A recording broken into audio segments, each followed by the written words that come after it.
బాబాయ్ మనకి ఈ రోజు మ్యాచ్ అనేది ముంబై ఇండియన్స్ కి అదే విధంగా గుజరాత్ టైటన్స్ కి మధ్య జరుగుతుంది. దీని గురించి మనం పూర్తి ఇన్ఫర్మేషన్ యొక్క వీడియోలో తెలుసుకుందాం. Let's start the video. ఈ రోజు కేవలం క్రికెట్ మ్యాచ్ మాత్రమే జరగడం లేదు. అహ్మదాబాద్ స్టేడియం లో ఒక పరువు యుద్ధం జరగబోతుంది. ఒకప్పుడు తనకు లైఫ్ ఇచ్చినటువంటి గుజరాత్ టైటన్స్ వదిలేసి కెప్టెన్సీ కోసం ముంబై వెళ్లిన హార్దిక్ పాండ్యా ఈ రోజు మళ్ళీ అదే అహ్మదాబాద్ గడ్డపై అడుగు పెడుతున్నాడు. కానీ ఇక్కడ హార్దిక్ పాండ్యాకి స్వాగతం పలికేది పొలమాలతో కాదు, 1,00,000 మంది ఫ్యాన్స్ కేకలతో.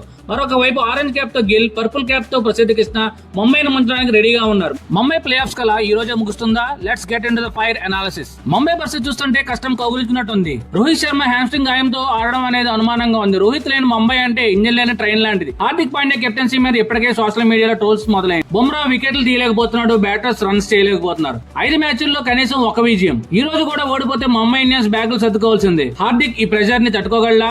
ఇప్పుడు మనం మాట్లాడుకోవాల్సింది గుజరాత్ టైటన్స్ గురించి. చెప్పాలంటే వాళ్ళు ఇప్పటికే టాప్ గేర్ లో ఉన్నారు. శుభం గిల్ 250 రన్స్ తో ఆరెంజ్ క్యాప్ హోల్డర్, వరుసగా 3 హాఫ్ సెంచరీలు. ఇక బౌలింగ్ చూస్తే ప్రసిద్ధికి ఇస్తున్న 11 వికెట్లతో నిప్పులు చెలరేగుతున్నాడు. అహ్మదాబాద్ పిచ్ పై గుజరాత్ ను ఓడించడం ఎవరి తరం కాదు. ముఖ్యంగా ముంబై పైకి వాళ్ళకున్న రికార్డు చూస్తే నభూతో నభవిష్యత్. ఇప్పటి వరకు ఇక్కడ జరిగిన 4 మ్యాచ్ల్లో గుజరాత్ విజయం.